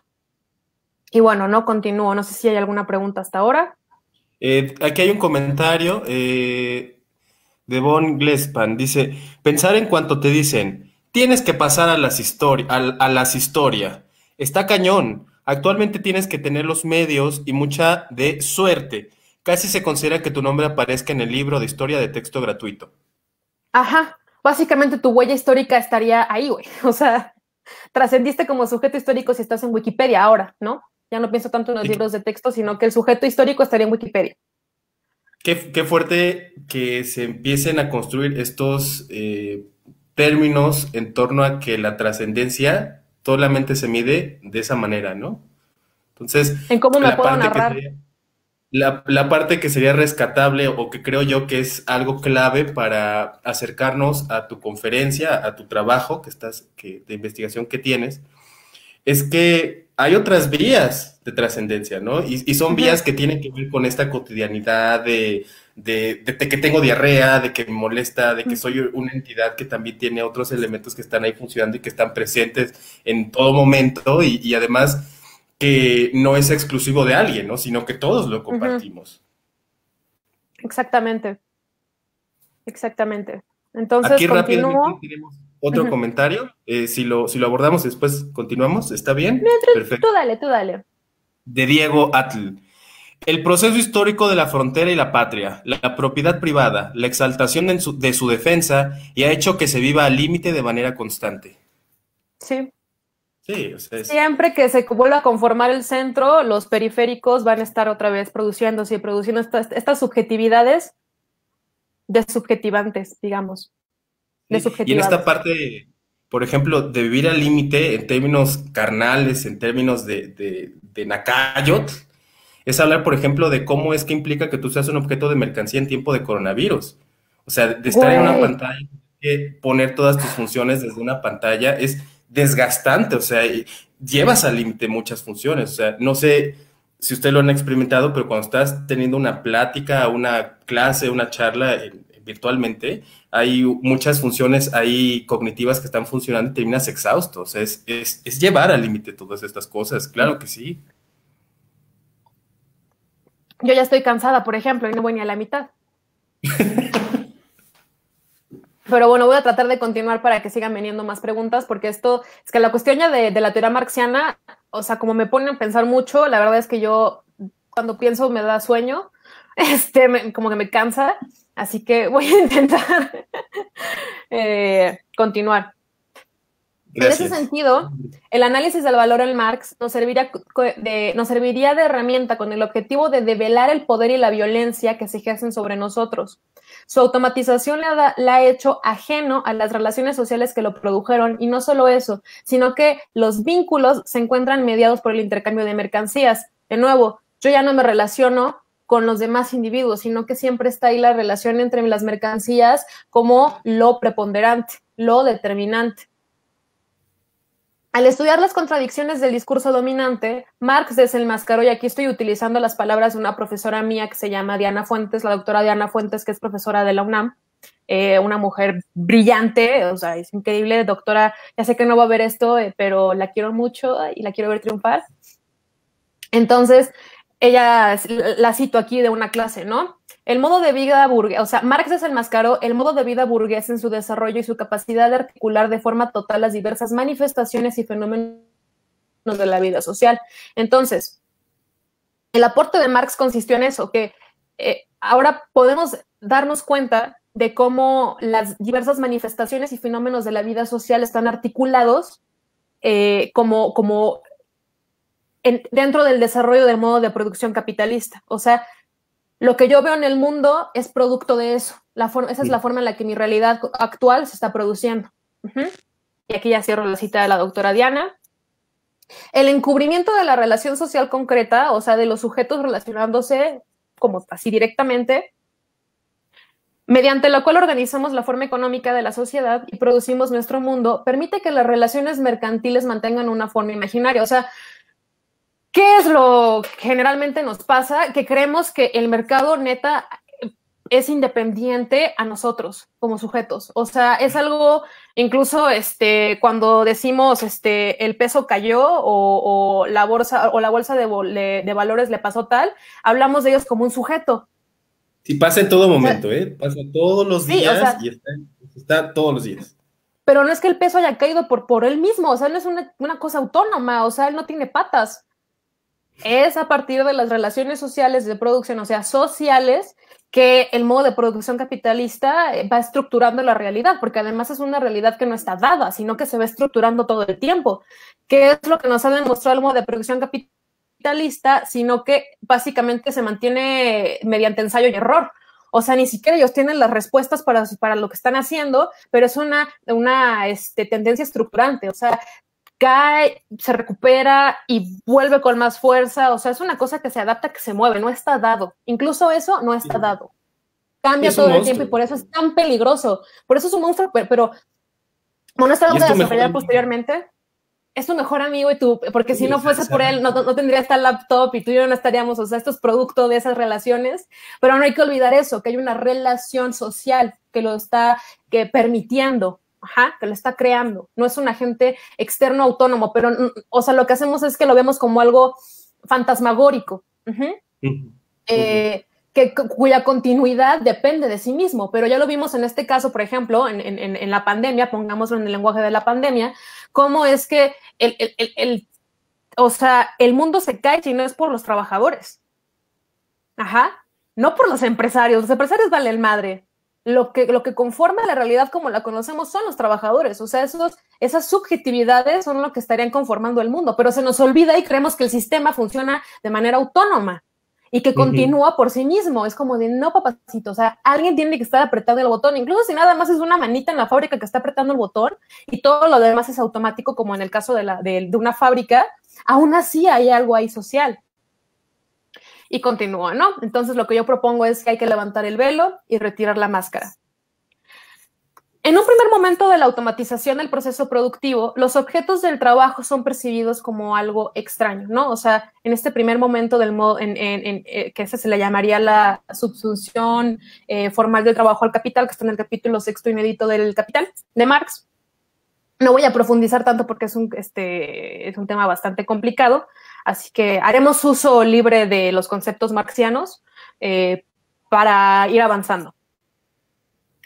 Pero esto no solo se queda ahí, porque la mercantificación lo que busca es existir de manera parasitaria al subsumir no únicamente los objetos de acuerdo a sus leyes, que aparentan ser naturales, sino que de igual manera el mundo de las personas. Y aquí lo que quisiera también señalar es que ya no lo escribí, pero hay no sé si alguna vez has escuchado de las hormigas zombies. Las que se les ponen un parásito. Virus, un parásito, sí. Un parásito. Y los controla. Creo que serviría mucho utilizar como ejemplo a esta hormiga. Es una hormiguilla, no me acuerdo de dónde es la hormiga, pero si buscan ustedes en internet hormiga zombie, ahí van a encontrar. Y bueno, resulta que hay un parásito que llega a la hormiga y termina como sometiéndola, y la hormiga ya es un cuerpo muerto, pero el parásito está, o sea, la hormiga se sigue moviendo, pero ya no está. Cuando me refiero a parásito, o sea, que el valor existiría de manera parasitaria, eso me refiero, o sea, que este es un parásito, pero en este caso no estaría muerto, o sea, hagamos de cuenta que la hormiga está todavía viva, y esto haría que, o sea, sometería el proceso lo subsumiría, y haciendo eso, los objetos ya, o sea, no solamente serían los objetos los que se rigen mediante las leyes del mercado, sino que además aparentarían ser naturales. O sea, es como si viéramos a la hormiga y dijéramos, no, es que así es naturalmente la hormiga, pero no, hay un parásito ahí. ¿Ah? Aquí nos apoyó Humberto Juárez, Cordyceps. Ah, Eso, esa hormiguita. O ese es el eso. parásito o esa es la hormiga. Bueno, sería Ahorita que no. especificar, pero con la Ajá, referencia creo que ya podemos buscar, ¿no? Este ajá. asunto. Ahí lo pueden encontrar. Entonces, no solamente o sea, le basta eso al modo de producción capitalista, sino que además también va a hacer lo mismo con el mundo de las personas. O sea, que no solamente van a ser sencillamente los objetos al hacerlos mercancía, o sea, que tengan valor de uso y valor de cambio, sino que las mismas personas vamos a ser subsumidas a esta forma en la que se produce la realidad. O sea, mi realidad estaría posibilitada por eso. Me estarían quitando, enajenando, ¿no? Mi autonomía. De entrada, el trabajo se subordina al capital a través del despojo total de la iniciativa en el proceso productivo para el trabajador. O sea, en el primer momento, cuando es la subsunción formal del trabajo al capital, o sea, en el espacio de la fábrica, pensemos estos primeras fábricas que se conformaron, yo ya no estaría participando en la iniciativa del proceso productivo. Yo nada más estaría ya o sea, ya no es el artesano, ¿verdad? Ya no es no sé, el herrero o el carpintero poniéndose ahí en la silla que está construyendo, sino que ya me paso al espacio de la fábrica y yo solamente tengo que seguir órdenes. O sea, ya no participo, ya no hay iniciativa mía ahí, sino que me están dando, o sea, vas a hacer esto. Entonces es como el trabajo vivo es absorbido por y para la valorización del valor. ¿Qué es esto sino el plusvalor, no? Posteriormente, los medios de producción y las fuerzas productivas establecidas por el capitalismo hacen del individuo un instrumento en función de la acumulación y la centralización de la riqueza. Y aquí es cuando ya en el proceso de subsunción real del trabajo al capital, que es como lo más duro, donde ya todo está subsumido, que incluso el trabajo ya se divide, ¿no? O sea, ya no voy a hacer yo la silla entera, sino que nada más le voy a clavar un clavo. Y luego pasa al siguiente, y así eso es como estas líneas de producción en las que se van ensamblando los objetos, en los que el mismo proceso productivo se divide, y ya mi jornada laboral ya va a estar también determinada. Y a partir de mi jornada laboral es como yo voy a decidir, me va a obligar a decidir para que yo no esté cansado, dado que voy a trabajar 8 horas o muchas veces 10 horas. Siento que la gente que trabaja 8 horas es privilegiada, porque yo cuando he tenido trabajo he trabajado de 10 a 12 horas, a pesar de que eso se supone que no está permitido, pero supongamos que eres un privilegiado de 8 horas, aún así lo que tú hagas fuera, incluso, o sea, tu fin de semana, la forma en la que tú lo experimentas, ese frenesí del fin de semana, sería producto de esta subsunción real del trabajo al capital, porque sería como tu liberación de su supuesta e ilusoria liberación de la opresión que sufres en el trabajo, ¿no? También a partir de tu salario, del poder adquisitivo que tú tengas, es como tú te vas a conformar como sujeto. O sea, de nuevo, yo soy en tanto como consumo. Y Exacto. obviamente no voy a poder consumir mi avena de almendra o mi leche de arroz, que están carísimas de París, porque no contó con el poder adquisitivo. Y por ejemplo, a mí me llama mucho la atención como varios veganos, desde el privilegio de como consumidores, es que juzgan o dicen, no, es que la gente que come carne es ignorante. Es como de, ajá, pero pues, oye, hay mucha banda que es, o sea, que no tiene el poder adquisitivo para tener los productos que tú tienes, con los que tú te das como esta superioridad moral, y las personas comunes no pueden hacer eso. Ellos deben de comer lo que puedan, con lo que puedan acceder a partir de su salario. O sea, te haces del mundo a partir de tu salario. Ajá. Y bueno, por exponerlo de otra manera, la tendencia estructurante del capitalismo, o sea, de nuevo, porque no está dado, sino que es una tendencia estructurante que va ensayo y error de manera dialéctica, pone a la sociedad en función de la extracción de plusvalor. O sea, lo que este sistema siempre va a buscar es generar una riqueza, una ganancia, siempre.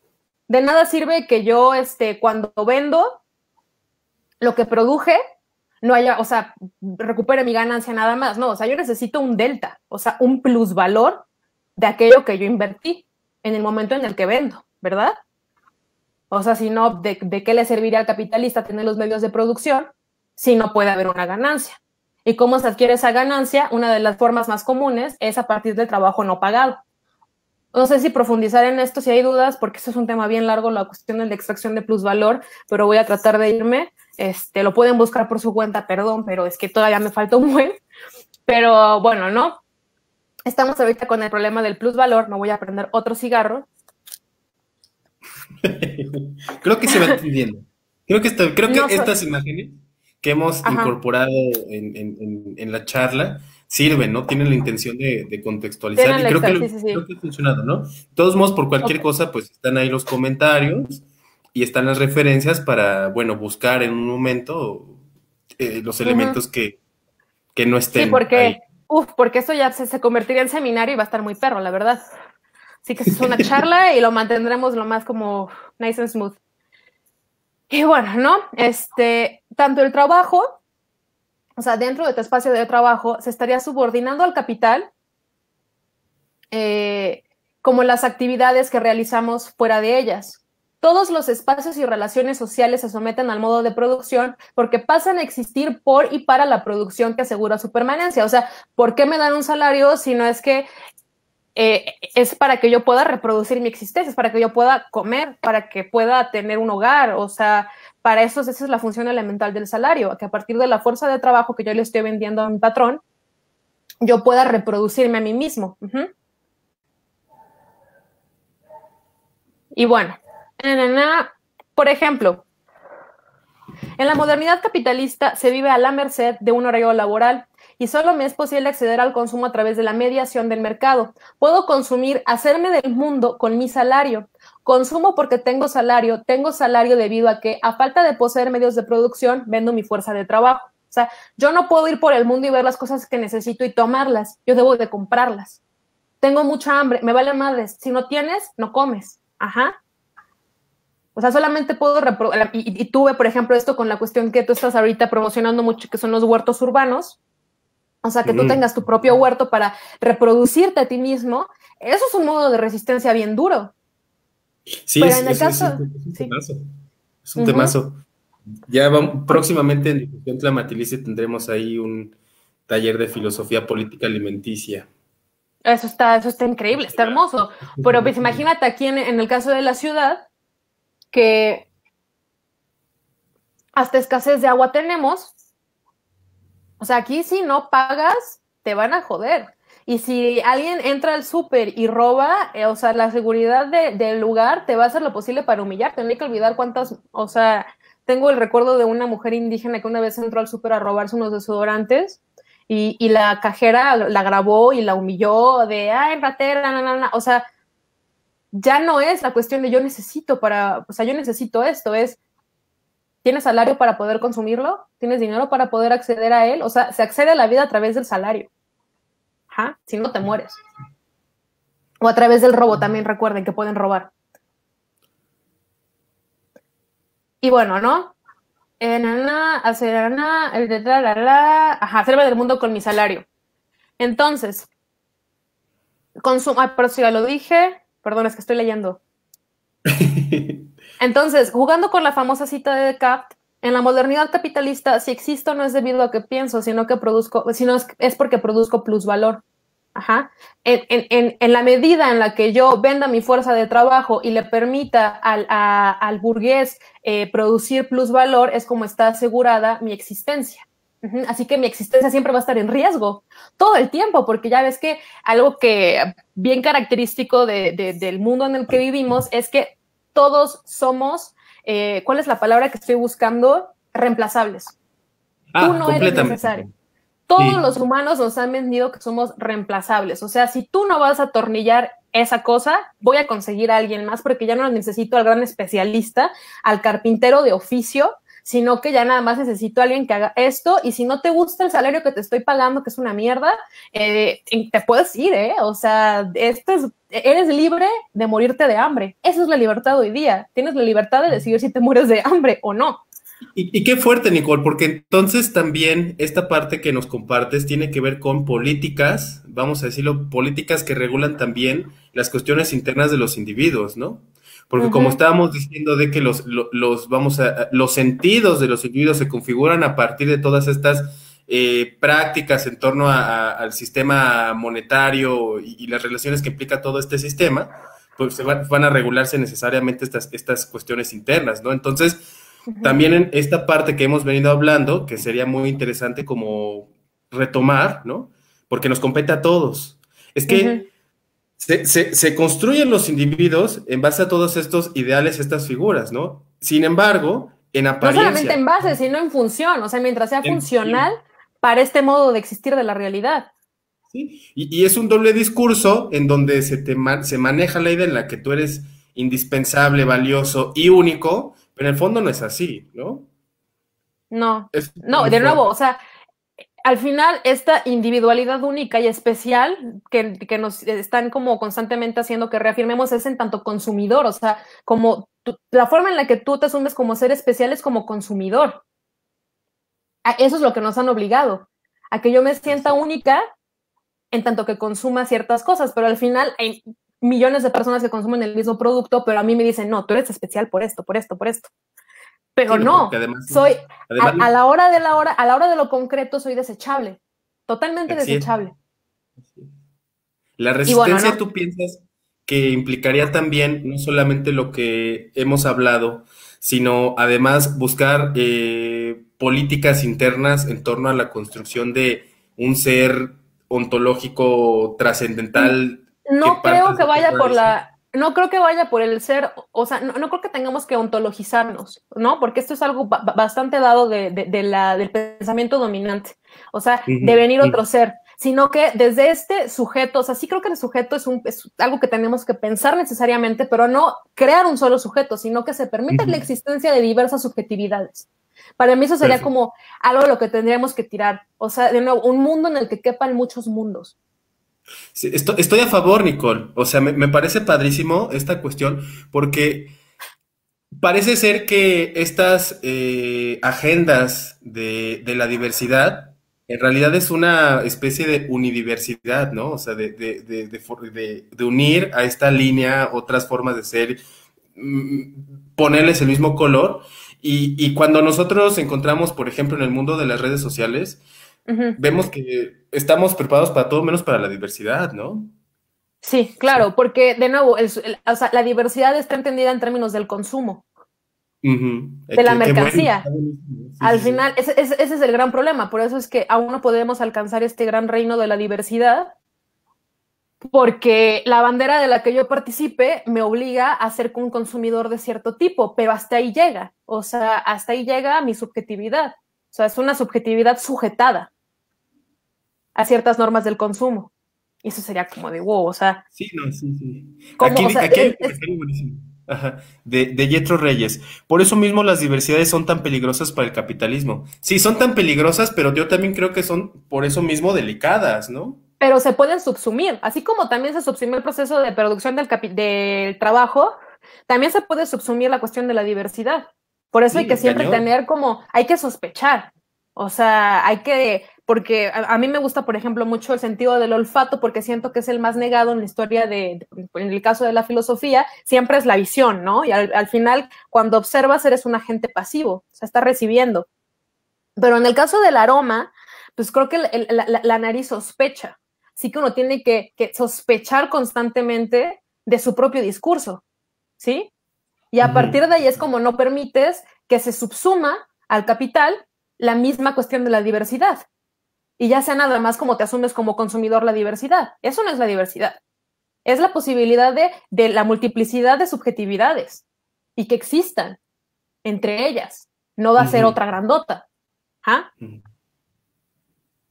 Y bueno, continúo. Así pues, en términos hegelianos, por no decir del espíritu y del capitalismo, nuestra existencia histórica respondería a las necesidades del proceso reproductivo del capital, mismo que salvaguarda en primera instancia no a la vida, sino a la circulación mercantil de los productos del trabajo.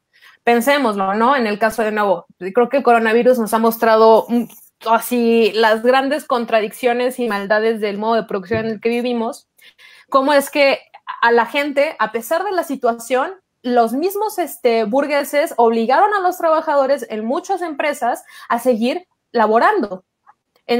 Aquí en la Ciudad de México creo que fue que un trabajador o una trabajadora, no recuerdo, pero bueno, una persona que trabajaba en un call center dijo, güey, tengo los síntomas del coronavirus, bueno, del COVID, y aún así se le hizo trabajar y se terminó muriendo.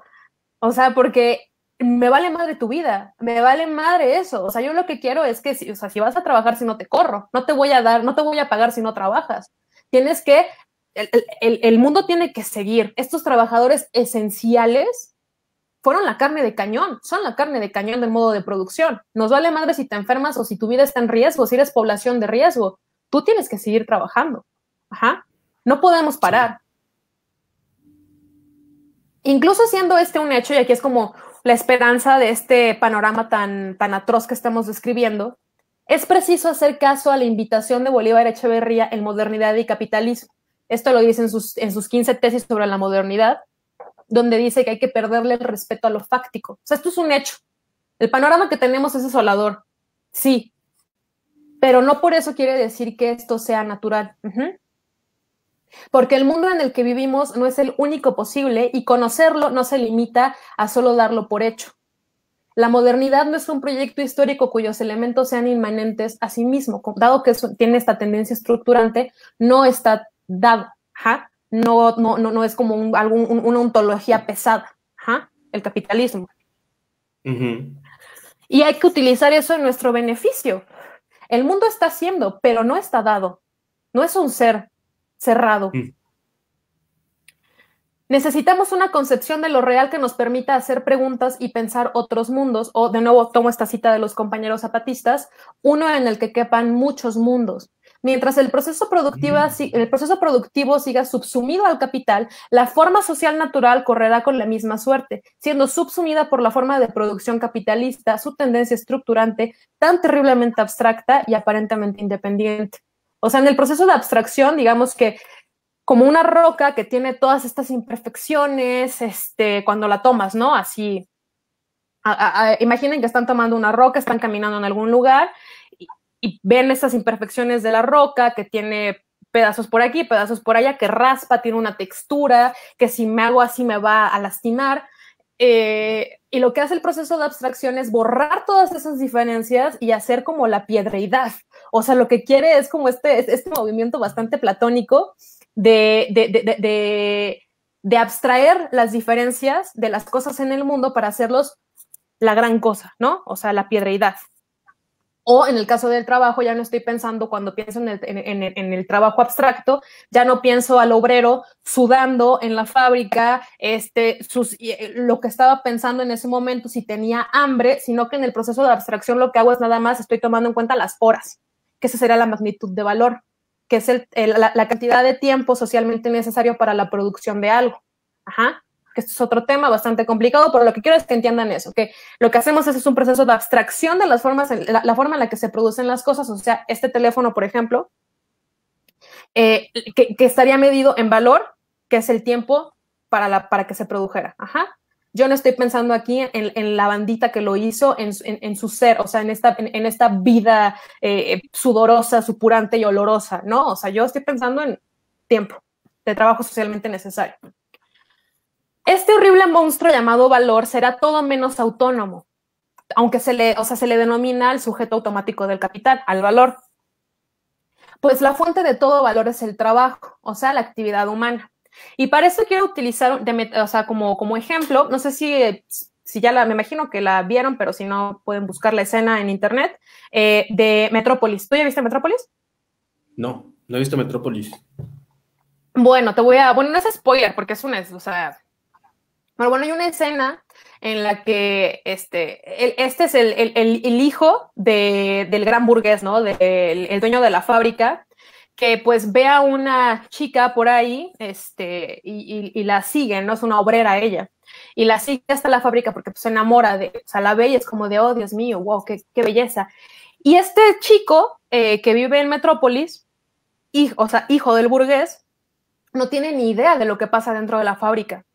Entonces, cuando siguiendo a esta mujer de la que se enamora, entra a la fábrica, ve a esta magnífica escena que dirige Fritz Lang, en la que los obreros, como, o sea, totalmente desubjetivados, como maquinitas, caminan hacia la fábrica, ya están, o sea, caminan hacia las máquinas, y de pronto él tiene como una visión en la que ve a Moloch, o sea, un demonio básicamente, que está devorando a los trabajadores que están entrando, ¿no? A él.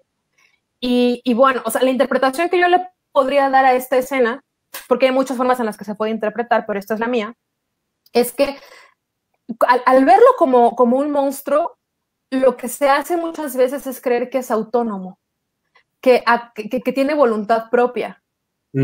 O sea, te dejas guiar por estas imágenes y dices, no, es que el monstruo del capital es indomable y se maneja por sí mismo, es autónomo a todo lo que podemos hacer, pero es como de no. O sea, creo que incluso el paro feminista del 8M o la situación del COVID y cómo muchos trabajadores tuvieron que detenerse, nos hizo ver que el colapso que deviene de que la fuerza de trabajo deje de estar ahí, de que el trabajador desaparezca. Ajá. Por eso cuando este personaje ve a Moloch, es como de no lo fetichices. No es una entidad mística y mágica. Pasa porque el modo, o sea, por nosotros, por la actividad humana. Si bien no obedece al proyecto subjetivo, su objetividad fantasmal impacta en el terreno de lo concreto. O sea, no porque, o sea, sí, o sea, es algo que no es autónomo, que no es autónomo, o sea, no porque nos demos cuenta de su condición como, o sea, el valor como algo cuya autonomía es imaginaria, o sea, que estamos imaginando la autonomía del mercado, esto no quiere decir que no impacte en el terreno de lo concreto. Al final, estos fantasmas de nuestra realidad están impactando en la vida diaria de las personas, ¿no? La traducción de lo real al lenguaje abstracto en términos cuantitativos que pretende hacer a la modernidad capitalista de la historia, que pretende hacer la modernidad capitalista de la historia, o sea, ya la realidad la vemos siempre en términos cuantitativos. O sea, piensa, por ejemplo, en el caso de las guerras, se miden en bajas, en bajas de dinero, o sea, incluso las marchas, así es como, se perdieron en la última marcha tantos millones de pesos, ¿no? O sea, hay daños en tantos que se evalúan en tantos millones de pesos. Pero no se piensa en las personas, se piensa o sea, se cuantifica cuánta gente fue, cuántas cosas, o sea, cuánto fue el valor que destruyeron. Todo se cuantifica, o sea, no pensamos en términos cualitativos. ¿Qué más? Excluye todo aquello que no genere beneficio. Existir históricamente conlleva una serie de restricciones, o sea, si nosotros, así como está el tren de la historia, nos queremos trepar, van a venir una serie de restricciones. En el tren del progreso no hay lugar para el sufrimiento ni para las lágrimas de Dostoyevsky. La forma mercantil capitalista en el comportamiento económico escribe la historia contando sus grandes logros y construye sistemas de cloacas que se expanden allí donde llega la civilización. O sea, allí donde hay civilización va a haber un ocultamiento. Lo que no esté en el tren va a ser llevado a la cloaca, porque no podemos ver la parte fea de la historia. O sea, tiene que ser un relato bonito y ordenado. No queremos saber el sufrimiento que conllevó crear el Estado-Nación mexicano como hoy día lo tenemos. Eso no nos interesa. Y en esa imagen de la caca, creo que cloaca, cloaca, perdón. No, es que aquí leí que pusieron algo de la caca, perdón.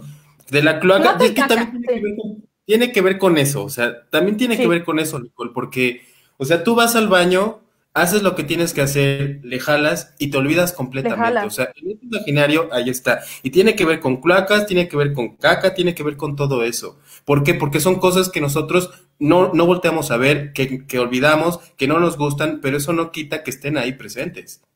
Exacto. Así como cuando yo voy al supermercado y veo todo bonito, todo limpio, no pienso, dado que el objeto está fetichizado, no pienso en la carne supurante que lo produjo.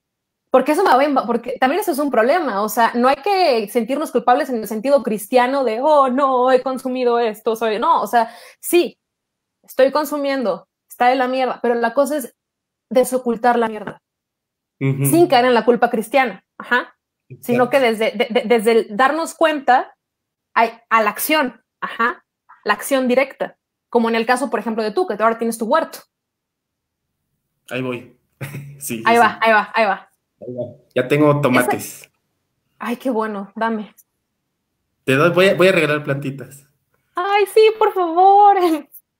Es en la profundidad de la tierra, o sea, en lo que no vemos a simple vista, por eso hay que oler, hay que sospechar con la nariz, no lo olviden, ejerzan este sentido, que se esconde el olor a sangre y la carne que supura, o como ahorita ya dijimos, la mierda siempre ocultándose en las cloacas, ahí donde hay civilización, donde hay, en esta gran ciudad como la que yo estoy en el DF, que es como de, uy, no, la Ciudad de México, aquí hay un sistema de cloacas donde toda la mierda que estamos produciendo está siendo ocultada.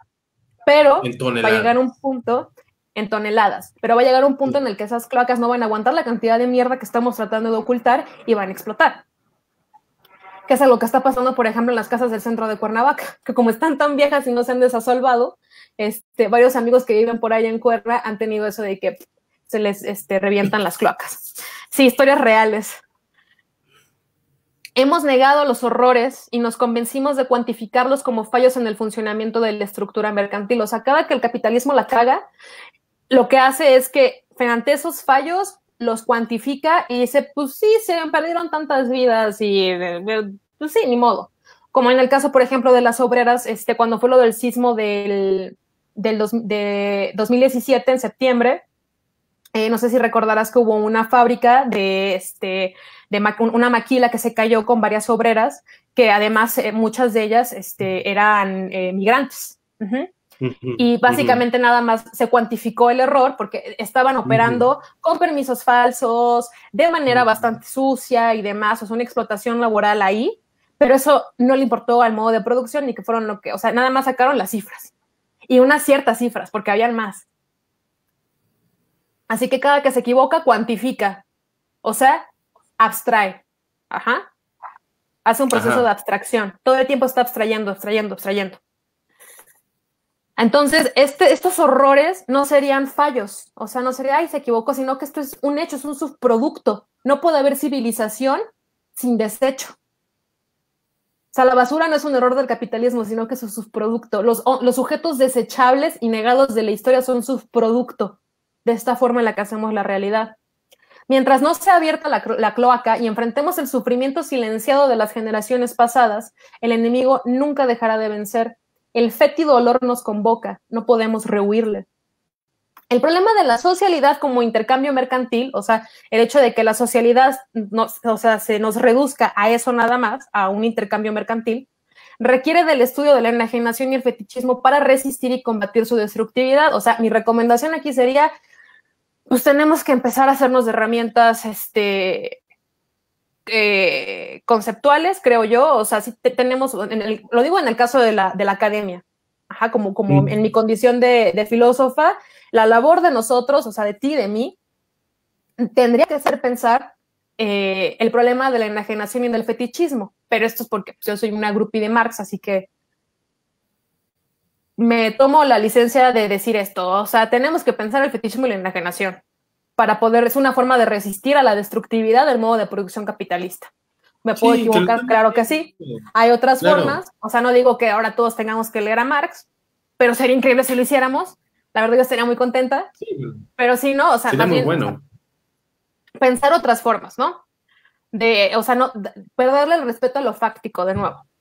Más no debe de encargarse únicamente de la esfera del ahora, o sea, el hecho de que pensemos, que problematicemos la enajenación y el fetichismo, no solamente debería de hacer que nos encarguemos del tiempo presente, ajá, sino que también deberíamos de encargarnos del tiempo que ya ha sido, o sea, de la historia.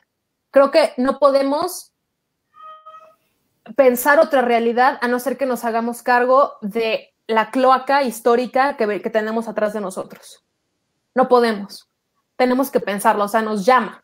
Tenemos que, de nuevo, como esta imagen del ángel de la historia de Benjamin, tenemos que girar la cara y ver las ruinas sobre ruinas que suben hasta el cielo y darnos cuenta como de, chale, ¿qué hemos hecho?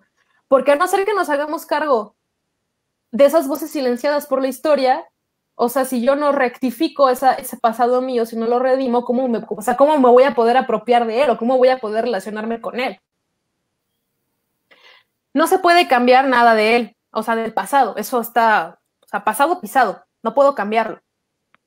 Pero la naturalización de la forma en la que se entiende y produce la historia la ha convertido en un botín monopolizado que además genera riqueza, sea en la forma de monumentos, museos, libros de texto e identidad nacional. O sea, por ejemplo, en el caso de México creo que se ve mucho, mucho mejor cómo esta historia grandota lo que permite es una identidad nacional, y la identidad nacional, muchos mexicanos, por tener ese idea de, oh, yo soy mexicano, debo de ser de tal manera, siguen produciendo, o sea, siguen siendo sujetos del capitalismo porque su identidad nacional es lo que les genera una subjetividad, o sea, su subjetividad no parte de ellos mismos, sino a partir de la identidad de Estado-Nación que les han vendido, que les brinda, ¿no?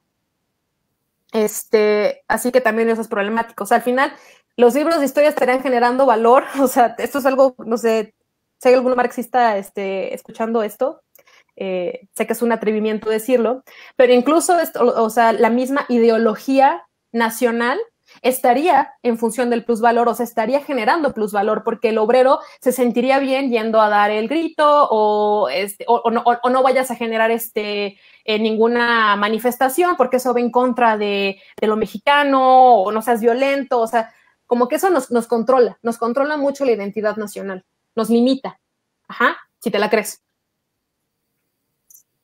El capitalismo afirma un cierto tipo de vida en lo abstracto a costa de ocultar la muerte y el dolor en su concreción. La mitificación del del progreso, o sea, creernos este mito del progreso y de la historia racional, o sea, el mito de la historia racional, es un excelente acicate que calma la furia de los excluidos y sus fogonazos. O sea, puedes, mediante esta mitificación del progreso, o sea, hacer que la furia que tú tienes, dado que se te va a prometer que mañana es como de sacrifícate por el ahora, porque vamos a un mejor mundo, tú sigue trabajando, porque mañana vas a ver los resultados de eso que tú invertiste.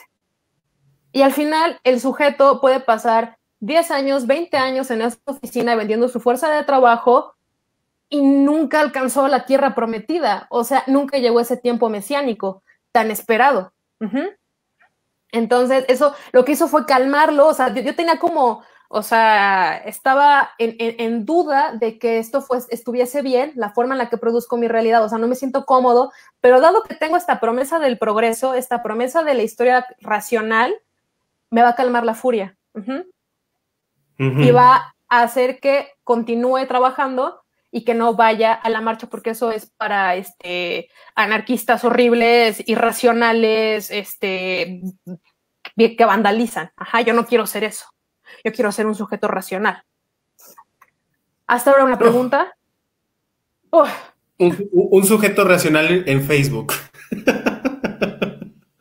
¿Hay un sujeto racional en Facebook? No, es como una continuación de lo que dices. No, sí. Es muy fuerte, ¿no? Decirlo. Como estas páginas de un sujeto racional ahí copiando y pegando cosas. O sea. Hay una página muy buena que te recomiendo, bueno, dos que se llaman Mamadores Filosóficos y otra que es Mamadores Literarios, que son justamente de estas personas que neta se creen súper iluminadas y publican cosas en Facebook bien cagadas. No, o sea, tienen que verlas. Y bueno, ya casi voy a terminar. Sin embargo, desfetichizar el proceso de producción de la historia no quiere decir que se deba de erigir otra que reproduzca la idea de orden. Esto es algo que yo he pensado mucho, o sea, cómo podemos hacer otra historia, ¿no? No como historiadores y su proceso de historiografía y sus métodos historiográficos, sino la gente común y cotidiana. ¿Cómo podemos hacer una historia desde nosotros mismos? Y para mí el problema, el acento, estaría en la idea de orden. La historia nos da una visión de orden. Es un cristal a través del cual vemos los hechos del pasado y le damos esta noción ordenamos los acontecimientos que pueden verse caóticos. Y para mí ese sería el problema, la cuestión del orden. ¿Por qué? Ahorita se los digo. Esta imagen ha sido creada por las clases dominantes a través de sus propios conceptos. Así como podemos pensar y crear otras formas de modernidad, nuestro objetivo habría de ser, quizá, pensar y crear otras maneras de hacer historia desde el cuerpo mismo que nos permite encontrar nuestra propia salvación y no a partir de la enajenación mercantil capitalista y la búsqueda de la extracción de plusvalor. La confianza ciega en el desarrollo de las fuerzas productivas y la naturalización de la relación de explotación que se hace pasar por mero intercambio de salario por fuerza de trabajo afianza las relaciones sociales de producción capitalistas y eterniza el dominio de una clase sobre la otra. De nuevo, ¿de quién es esta frase de que nos es más fácil imaginar el fin de la humanidad que el fin del capitalismo? Más o menos así estaría, ¿no? O sea, eternizamos estas relaciones de producción, las ontologizamos, las naturalizamos y no hay nada que podamos hacer, ¿no? Es como de, esto es un hecho y no se puede modificar, pero pues igual soy una idealista en ese sentido porque pues yo sí siento que podemos cambiarlo, ¿no? Igual y porque soy joven, pero dentro de 20 años voy a decir, no, esto no puede cambiar. Pero mientras tenga esta idea de que se puede, tengo sentido, le da sentido a mi vida, ¿no? Que la explotación no es natural y que hay otras formas de hacer mundo, muchos mundos. De lo que se trata es hacer otro tipo de historia, la historia de la catástrofe en permanencia. O sea, si no vamos a hacer una historia ordenada, o sea, una historia en la cual el orden esté dado a priori, o sea, necesariamente, mi propuesta es que se haga una historia de la catástrofe en permanencia que no niega ni enajena las subjetividades y abraza la vida en su concreción, donde haya lugar para la existencia y, ¿por qué no?, las lágrimas. Las tuyas, las mías, las de Dostoyevsky y las de muchos otros. La desontologización que la civilización hizo del sujeto incivilizado, o sea, en el momento en el que Dostoyevsky estaba leyendo, dado que ahí no había civilización, se le desontologizó, o sea, se le quitó la cualidad de ser y se le convirtió se creó otro sujeto, que sería el sujeto incivilizado. Es un movimiento que suena raro, pero si lo escuchan muchas veces esta grabación va a tener sentido. O sea, el paria, este sujeto incivilizado, Dostoyevsky, al no permitirle participar del espíritu y de la historia, cuyo orden es a priori, de nuevo, necesario, esto, o sea, para mí, Nicole, ser sujeto de exclusión, ser un paria que se te haya desontologizado, es una condición de posibilidad, la oportunidad de hacer de la nada a la que se te ha arrojado la posibilidad del todo. Dado que los desechables de la tierra no tienen valor para el modo de producción actual, ese no valor, esa nada, a la que puede verse en un primer momento es como de Dostoyevsky, no llores, Dostoyevsky, porque esa nada te permite serlo todo. Y la cosa es que el mismo sujeto se conforme a sí mismo a partir de esta nada a la que fue condenado. Es como si la acción del capitalismo, que en el momento era una condena, ahora le juega en su contra.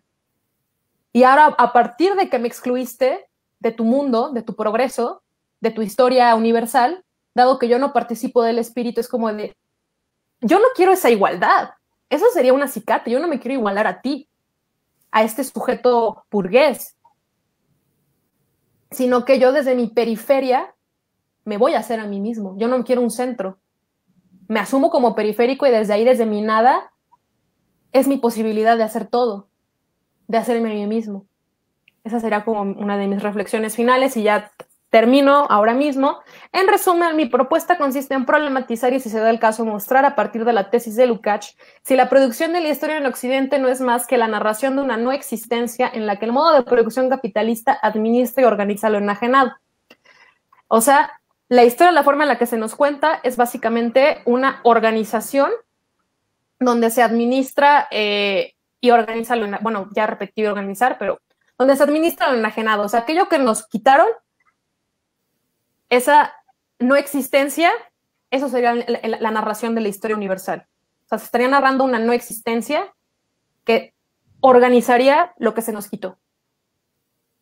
Le otorga un carácter racional, o sea, a la historia y progresista al tiempo pasado, concediéndole cualidades que la convierten en una entidad fantasmagórica y sagrada, o sea, de nuevo este reino del fetiche, Ujú. Esta no se encuentra en función de la forma social natural, sino de afianzar el dominio de la estructura mercantil. O sea, mientras sigamos permitiendo que la historia funcione de esta manera, va a estar al dominio de la estructura mercantil y va a permitir su reproducción, que puede parecer incesante, pero puede cesar.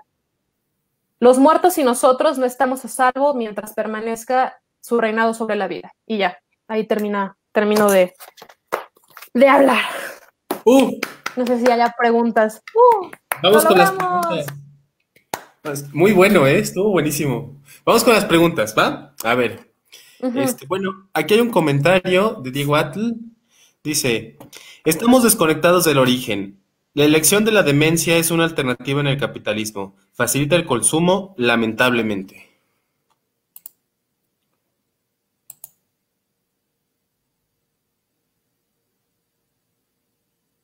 ¿Me estás viendo para que diga algo? Ajá. Ay, es que no sabía qué decir, güey. Como de, Ok. excelente reflexión. Excelente reflexión. No la entendí, pero excelente reflexión. Es que creo que esta la vimos hace un momento, entonces creo que correspondía a otro segmento, ¿no? Entonces, como estamos hasta acá igual y Ah, perdimos ok. la Ah, ok, ok, sincronicidad. ok. Ujú. Aquí nos dice Patricia Ñorme, Ujú, ujú, ujú. excelente. Uh, Yetro Reyes, y morimos enfermes, sin seguridad social, frustrades. sí, o sea, de nuevo, ya tu vida está posibilitada por la cuestión de que puedas acceder a la existencia a través de tu salario. Así que, dado que el sujeto siempre está en riesgo, imagina, es que, neta, o sea, tú piénsalo como, o sea, tú y yo no tenemos medios de producción, así que nuestra existencia siempre va a estar en riesgo, güey. O sea, Sí, si no tengo trabajo, completamente. si no hay espacio para vender mi fuerza de trabajo, pelamos. O sea, no hay más. No hay algo que un colchoncito, o sea, no hay más, se vive al día. Es algo bien difícil. Pero de nuevo, este mundo el panorama será desolador, pero hay otras formas. Sí, hay otras Podemos, formas. Hay otras podemos. formas, Nicole, y creo que también hay trincheras, ¿no? Es a mí lo que a Claro, mí me... claro, claro. por ejemplo, a mí lo que me encanta dedicarme a investigar en el espacio mesoamericano e indígena. Ujú. O sea, que ves otras Y esa sería tu perspectivas. trinchera, sí, sí, sí. Así es. Ujú. Sí, En mi caso yo lo encontré desde la docencia y desde la teoría marxiana, que ahí es donde yo, bueno, y desde muchos otros autores, pero creo que también hay cosas con las que podemos trabajar más allá de dedicarnos los filósofos a contemplar el mundo, sino Ujú. bien diría Marx, no se trata de entender al mundo, sino de cambiarlo. Exacto. Sí, a ver, aquí hay una intervención muy interesante de Carlos Castañeda de Sales. Dice así, hola Ay, profe Nicole. Carlos. El profe. Hola Nicole, me parece muy interesante tu análisis. ¿Cómo crees que se presenta la lucha de clases en nuestros días? ¿Piensas que el comunismo tiene fuerza en nuestros días? En primera, creo que el concepto de lucha de clases, como lo estaba entendiendo Marx, es un concepto que ya se agotó. Sí. Creo que, bueno, estoy pensando en los términos de la lucha feminista. Ujú. O sea, más allá de burgueses contra proletarios, también está la condición de ser mujer. O sea, que claro que el marxismo nos ha dado, bueno, la teoría marxiana nos ha dado bastante material para pensar esto, pero justamente estaba leyendo hace poco un libro que se llama Escupamos sobre Hegel, que es de una filósofa italiana. Por aquí lo tengo, porque no me acuerdo del nombre de la autora, Carla Lonzi. Carla Lonzi. Y bueno, es a partir de este texto que se sirve mucho de la teoría marxiana, también hace una crítica a Hegel. Es un texto chiquito, si ni siquiera en el libro se los puedo pasar. Pero creo que el concepto de lucha de clases como lo estaba entendiendo Marx está agotado. Incluso el mismo comunismo está agotado. O sea, yo me considero, me asumo como anarquista. Por lo tanto, para mí, mucho de lo que se propone, mucho de la parte programática de Marx, ya no se está pensando en términos de la hora, ¿no? O sea, por eso para mí la teoría marxiana es más bien una herramienta, eh, no un programa. Ajá. O sea, no un programa en el que se pueda utilizar para todos los estados. para todo, o sea, cada sitio de la Tierra, no, o sea, se van a tener que hacer adecuaciones y modificar según la necesidad que tenga la lucha. O sea, no puedes hacer un programa de lucha sin pensar en las condiciones concretas de los sujetos que luchan. Debes de pensar desde ahí, desde la inmediatez del sujeto que lucha, las estrategias. Y como en la batalla, o sea, como dicen Tikunen, esto no es un programa, o sea, es atacar, retroceder y volver a pensar qué fue lo que salió mal y demás, porque o sea, el esquema de la lucha de clases es funcional en ciertos sentidos, pero creo que se le fugan muchos otros. Así que completamente. Creo que más bien es pensar a la teoría marxiana como una herramienta que se puede unir junto a muchas otras herramientas, no solamente me estaría pensando en esa, para luchar, para resistir. Y en el resistir está el renovar las formas de resistencia, porque, por ejemplo, yo pienso mucho en cómo se hacen las marchas, como ya hay una forma de comportarnos en una marcha, y como por ejemplo, el 27 de septiembre y el 2 de octubre, que se marcha, pero pues 2 de octubre no se olvida, cuando ciertamente ya se olvidó, o sea, no hubo ninguna repercusión histórica real en términos de una revolución a partir de eso que pasó, ni con los 43, lamentablemente. Entonces hay una forma muy esquematizada de lucha que al final le resta sus cualidades revolucionarias. O sea, es la lucha sin posibilidad de cambiar de raíz las cosas, porque ya como que ya ha sido subsumida, ¿no? Y ya, no sé si respondí, según yo sí respondí. Aquí nos dicen, excelente, muy buena charla, muchas gracias. Gracias a ustedes por escuchar mis ocurrencias. Tenemos aquí a León Felipe García, eres lo máximo. Y que me lo diga un estudiante de actuaría es porque no la cagué. Sí, ya, bueno, un paso adelante, un paso atrás, decía Lenin. Eres una chingona, de Andrea Andolfato. Ay, gracias. Gracias, muchas Gracias a gracias. ti, Carlos. Muchas Ay, gracias. gracias a todos Gracias. ustedes por haber escuchado esta linda charla entre dos compañeros que se quieren mucho. Sí, Y que muchas gracias. tenemos bastante sin hablar, además, güey, ya teníamos muchísimo. Siempre pasa, en este ciclo de conferencias siempre nos ha pasado, o sea, tenemos un tiempo de 30 minutos y todos se pasan de la hora, o sea, es divertidísimo. No, imagínate yo que 1 hora con 47, pero es como de, pues hace mucho no te vaya, ya estamos platicando de cosas que nos gustan.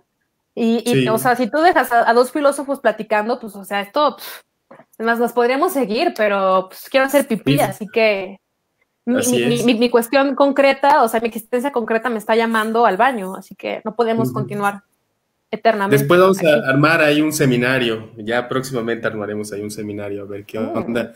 Pero pues en este momento agradecerles a todos por estar acompañándonos en este ciclo de conferencias, espero que sea de su interés, de su agrado, y un agradecimiento especial a Nicole, que de manera de compartir su rostro y su corazón, pues está aquí con nosotros hablándonos de este trabajo de investigación que actualmente está desarrollando, que por cierto, muy bueno, Nicole, felicidades, muchísimas Gracias. gracias. Estuvo Gracias muy a bueno. ti. Gracias a ti por estar haciendo ese tipo de espacios que son fundamentales para comunicarnos, para reconocernos, para conocernos incluso. Muchas personas que están en la lista, chequenla, que escriben y piensan cosas increíbles, o sea, conozcan a otras formas de producción del conocimiento, además de los grandes académicos grados NI. Entonces, pues ya, gracias a ti y gracias a todos los que estuvieron pendientes de esta plática, marxiana. Así es. Gracias a todos. Esto fue Difusión Tlamatilisli, organización de jóvenes que buscan una difusión cultural y la divulgación de la filosofía náhuatl y filosofías no occidentales. Por supuesto, un espacio para la filosofía divulgativa. Muchas gracias a todos. Les invitamos a estar pendientes de las próximas charlas. Que estén muy bien. Aquí su anfitrión Ángel, agradeciéndoles y deseándoles un excelente fin de semana. Buena noche. Que estén todos muy bien. Hasta pronto y gracias. Adiós. ¿Ya? ¿Estamos Ya fuera está de acabando. cámara?